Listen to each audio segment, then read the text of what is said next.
السلام علیکم ورحمۃ اللہ وبرکاتہ۔ اعوذ باللہ من الشیطان الرجیم، بسم اللہ الرحمن الرحیم۔ الحمد للہ والصلاة والسلام علی رسول اللہ وآلہ آل اللہ، واللعنۃ الدائمۃ علی اعدائہم اعداء اللہ من یوم عداوتہم الی یوم لقاء اللہ۔ اما بعد، فقال امیر المؤمنین علی بن ابی طالب علیہ الصلاۃ والسلام: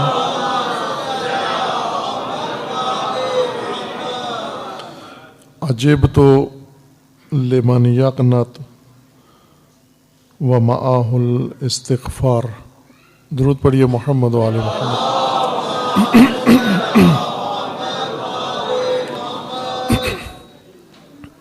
خداوند تبارک و تعالی تمام مومنین کو اپنے حفظ و امان میں محفوظ فرمائے،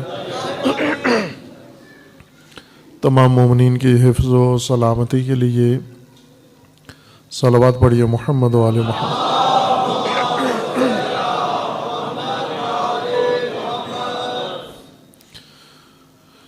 امیر المومنین علیہ الصلاۃ والسلام کا قول نورانی و فرمان گرامی نہج البلاغہ حکمت 87 کو سرنامہ کلام قرار دیا ہے، جس میں حضرت کا فرمان ہے و ارشاد ہے: عجبت لمن یقنط ومعہ الاستغفار۔ مجھے تعجب ہے اس شخص سے جو استغفار کے ہوتے ہوئے مایوس ہو گیا ہے۔ اس شخص سے مجھے تعجب ہے۔ آج مجلس بھی ایک مومنہ کے ایصال ثواب کے لیے ہے، اور حکمت امیر المومنین کا عنوان بھی استغفار ہے۔ حقوق میت و حقوق مرحومین میں سے جو مومنین پر عائد ہیں و طاری ہیں، ان میں سے ایک اہم حق مرحومین کے لیے استغفار ہے۔ استغفار اللہ تعالیٰ سے مغفرت طلب کرنا، اپنے لیے بھی اور خصوصاً مرحومین کے لیے جو اس دنیا سے رحلت کر گئے ہیں۔ اور ہماری دعا ہے خداوند تبارک و تعالی بحق امیر المومنین و بحق اولاد امیر المومنین، پروردگار ہم سب کی و تمام مرحومین کی، خصوصاً مرحومین حاضرین مسجد و مرحومین بانیان مجلس، سب کو خداوند تبارک و تعالی مغفرت فرمائے۔ اسی حکمت کے بعد حکمت دیگر اسی مضمون کے ساتھ متصل ہے، حکمت نمبر 88 نہج البلاغہ سے، جس میں امیر علیہ السلام کا فرمانا ہے۔ یہ روایت وحکى عنہ ابو جعفر محمد ابن علی الباقر علیہ السلام محمد علی محمد۔ امام پنجم روایت فرماتے ہیں امیر المومنین علیہ السلام سے، معصوم راوی ہیں، امیر المومنین نے فرمایا: کانا فی الارض امانان من عذاب اللہ، اللہ کے عذاب سے بچنے کے لیے زمین پر خدا نے 2 امان مقرر کی تھیں۔ وقد رفع احدہما فدونکم الآخر۔ امیر المومنین فرماتے ہیں کہ ایک امان اللہ نے اٹھا لی ہے زمین سے عذاب الہی سے بچنے کے لیے، اور ایک امان اب زمین پر مومنین کے پاس موجود ہے۔ اما الامان فتمسکوا بہ، اور وہ امان جو زمین پہ رہ گئی ہے اسے اللہ نے ابھی تک نہیں اٹھایا، خدائے کریم و پروردگار کریم نے اسے تمسک کریں، اسے دور نہ ہوں، اسے غفلت نہ برتیں۔ اما الامان الذی رفع، وہ امان جو اللہ نے اٹھا لی ہے، فہو رسول اللہ صلی اللہ علیہ وآلہ وسلم، عذاب الہی سے بچنے کے لیے، محفوظ رہنے کے لیے جو امان پہلی اللہ نے زمین پر اتاری تھی اور پھر اسے اٹھا لیا ہے، وہ ذات گرامی و وجود گرامی پیغمبر اکرم صلی اللہ علیہ وآلہ وسلم۔ وَأَمَّا الْأَمَانُ الْبَاقِي، لیکن وہ امان جو اللہ نے ابھی نہیں اٹھائی اور مومنین کے اختیار میں ہے اور ان کی دسترس میں ہے، فل استغفار، وہ استغفار ہے، اور اس سے تمسک کرو تاکہ امان پیدا کرو، عذاب الہی سے محفوظ ہو جاؤ۔ قال اللہ تعالی وما کان اللہ لیعذبہم وانت فیہم، اللہ تعالیٰ کا فرمان ہے قرآن کریم میں، اے رسول میں ایسی امت کو عذاب نہیں کروں گا جس میں آپ موجود ہوں، آپ کے وجود کی وجہ سے، آپ کی موجودگی کی وجہ سے انہیں عذاب نہیں کروں گا، اگرچہ ان کے اعمال ایسے ہوں گے قابل عذاب، لیکن جب تک آپ ہیں اور وہ آپ سے متمسک ہیں میں انہیں عذاب نہیں کروں گا۔ وَمَا كَانَ اللَّهُ مُعَذِّبَهُمْ وَهُمْ يَسْتَغْفِرُونَ، اور خدا اس وقت تک بھی لوگوں کو عذاب نہیں فرمائے گا جب تک لوگ استغفار کر رہے ہیں، اللہ سے مغفرت طلب کر رہے ہیں۔ کسی ایسے انسان کو خدا عذاب نہیں کرے گا جو خدا سے گناہ و معصیت کے بعد مغفرت طلب کر لیتا ہے اور خدا اسے معاف کر دیتا ہے، عذاب سے محفوظ ہو جاتا ہے۔ مومنین کا حق، مرحومین کا حق، زندہ مومنین پر استغفار ہے۔ ایک حق، زیادہ حق ہے مرحومین کا جو اس دنیا سے چلے گئے ہیں، لیکن ان کا ایک حق تمام مومنین پر، بالخصوص اقربا پر اور قریبی اعزاء و احباء پر یہ بنتا ہے کہ وہ مرحومین کے لیے، راحلین کے لیے خدا سے مغفرت طلب کریں۔ استغفار، مغفرت طلب کرنا، دعا کرنا اللہ سے کہ خداوند تبارک و تعالی مغفرت عطا فرمائے و مغفرت فرمائے۔ خداوند تبارک و تعالی نے اپنے لطف و رحمت و کرم کا ایک جلوہ یہ دکھایا ہے کہ مومنین کے لیے توبہ کی گنجائش رکھی ہے، در توبہ کھولا ہے، چونکہ انسان کے اندر اور انسان کے وجود سے باہر سرکشی اور معصیت کے لیے، گناہ کے لیے بہت کچھ موجود ہے۔ انسان کے اندر بھی ایسی حصے موجود ہیں، ایسی خواہشیں موجود ہیں، ایسے عوامل اندرونی و باطنی موجود ہیں جو انسان کو معصیت و عصیان پر، نافرمانی پر اکساتے ہیں۔ فجور انسان کے اندر ہے، فَأَلْهَمَهَا فُجُورَهَا وَتَقْوَاهَا، خداوند تبارک و تعالیٰ نے انسان کے نفس کو اس طرح سے بنایا ہے کہ اس کے اندر فسق و فجور اور اس کے اندر تقوی کا رجحان رکھ دیا ہے، جس کو آپ آج کل رائج مادری زبان میں کہتے ہیں کہ انسان بائی ڈیفالٹ فجور و تقوی اپنے اندر رکھتا ہے، پیدائشی طور پر لے کر آتا ہے، رجحان لے کر آتا ہے، فسق و فجور کا بھی اور تقوی کا بھی رجحان لے کر آتا ہے۔ جس ماحول میں آتا ہے، جنم لیتا ہے، جس خاندان میں آتا ہے، جس آغوش میں آتا ہے، جن ماں باپ کے سائے میں آنکھ کھولتا ہے، وہ ان دونوں رجحانوں میں سے کسی ایک رجحان کو پروان چڑھاتے ہیں، پرورش کرتے ہیں۔ ماں باپ کا کام پرورش کرنا ہے، پروان چڑھانا ہے۔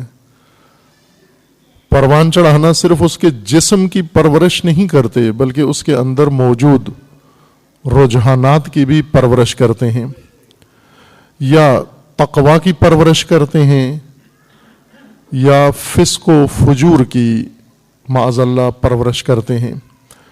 پرورش سے مراد ماحول گھر کا ایسے بنایا ہوا ہے کہ جب بچہ آنکھ کھولتا ہے تو اس کے اندر تقوی کی پرورش خودکار طریقے سے شروع ہو جاتی ہے۔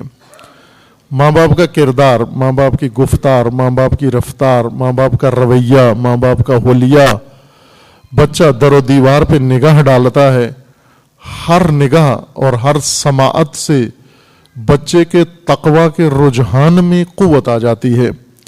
اور دونوں رجحان ایسے ہیں کہ اگر ایک پرورش پانا شروع ہو جائے دوسرا ختم ہونا شروع ہو جاتا ہے، دونوں ایک ساتھ پروان نہیں چڑھتے۔ صرف گنجائش ایک رجحان کی پرورش کی ہے۔ اگر تقوی پرورش پا گیا فسق و فجور ختم ہو جائے گا، محو ہو جائے گا، مٹ جائے گا انسان کے وجود سے۔ اور اگر خدا نخواستہ فسق و فجور کو پرورش کا موقع مل گیا، اگر یہ انسان کے وجود کے اندر بڑھ جائے، فسق و فجور کا رجحان، تقوی کا رجحان ختم ہو جاتا ہے، اور بچوں کے اندر، انسان کے اندر اندرونی رجحانات ماحول پروان چڑھاتا ہے۔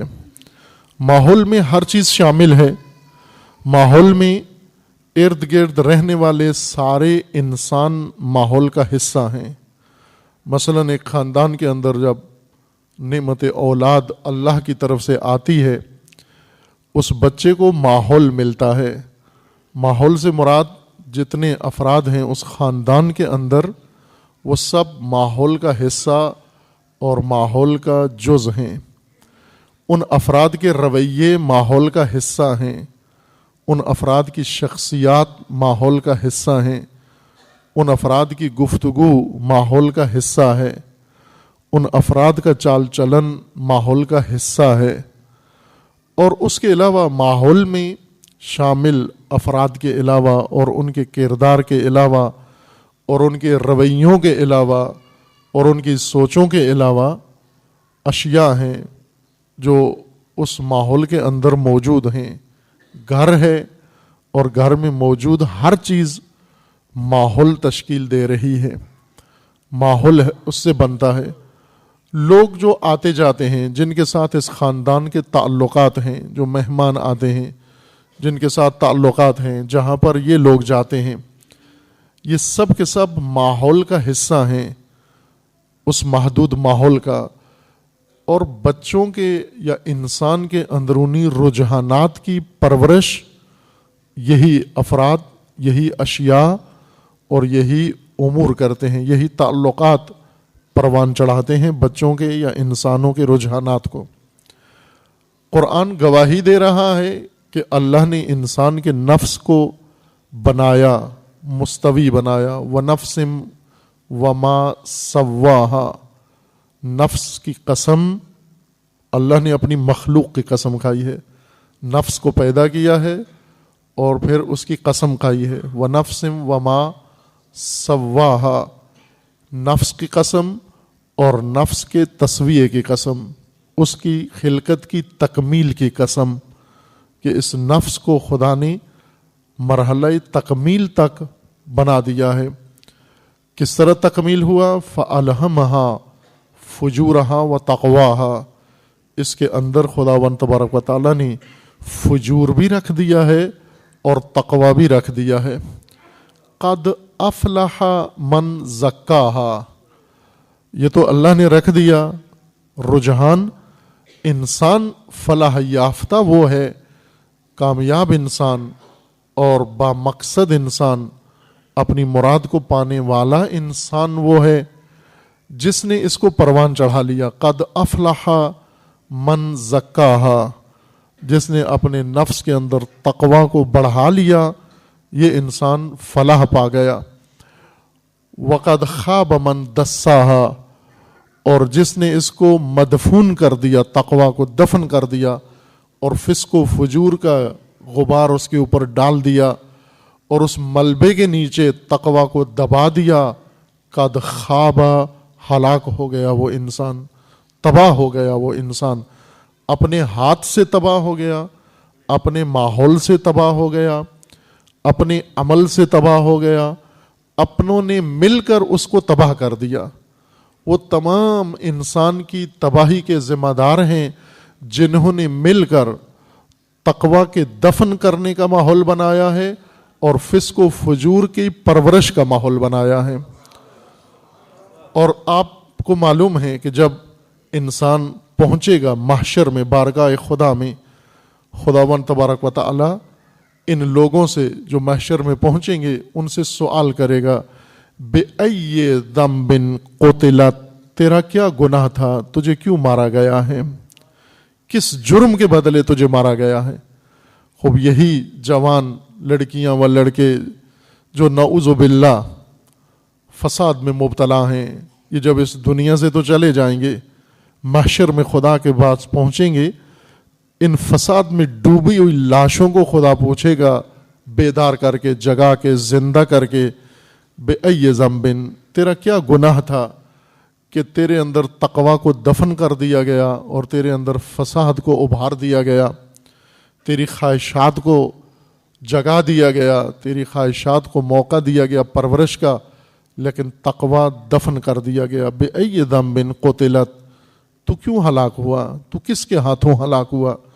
اور ظاہر ہے کہ یہ سوال یہیں پہ نہیں رہ جانا، اس سوال کے ذمہ داروں کو پتہ چل جائے گا کون کون شامل ہیں انسان کے وجود میں تقوی کو مارنے کے اور فساد کو جگانے کے ذمہ دار ہیں، ان سب کو حاضر کر دیا جائے گا، اور پھر ان سے سوال کیا جائے گا کہ تم خود فساد میں ڈوبے ہوئے تھے، اس پہ اکتفا نہیں کیا، اور یہ بیٹا اور بیٹی یا یہ تیرے ماحول میں پیدا ہونے والا بچہ، تو نے اس کے اندر تقوی کو مار کر اور تو نے اس کے اندر فساد کو زندہ کر دیا۔ یہ قرآن کی گواہی ہے کہ انسان کے اندر پیدائشی طور پر خلقت انسان کے اندر رجحان ہے موجود، دونوں رجحان، اور ضروری تھا انسان بنانے کے لیے دو رجحان رکھنا ضروری تھا۔ ممکن ہے کسی کے ذہن میں یہ سوال آئے کہ کیوں رکھے دو رجحان، ایک ہی رکھ دیتے، تقوی کا رجحان، فسق و فساد کا رجحان رکھنے کی کیا ضرورت تھی؟ ضرورت تھی کیونکہ دو رجحان کے بغیر وہ انسان نہیں بن سکتا۔ اگر ایک رجحان رکھا جاتا تو یا حیوان بن جاتا یا فرشتہ بن جاتا، اور وہ دونوں اللہم صل علی محمد و علی محمد،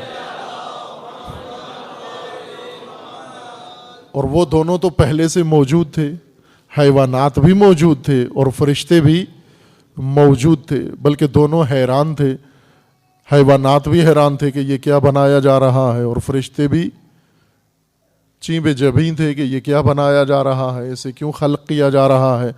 اللہ کا فرمان آیا کہ کچھ میں جانتا ہوں، انی اعلم ما لا تعلمون،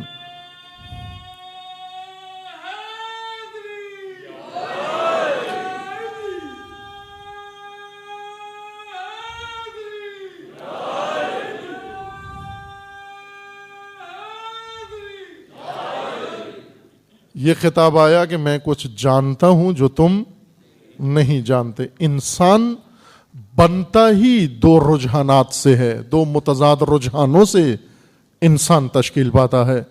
اگر ایک سنگل رجحان رکھ دیا جاتا انسان نہیں بن سکتا، اس سے انسان بنتا ہی دو متضاد رجحان سے ہے۔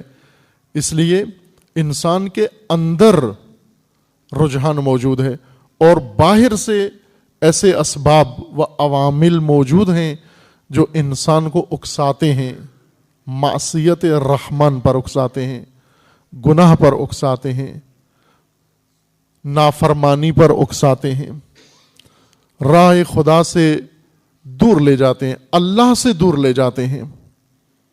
انسان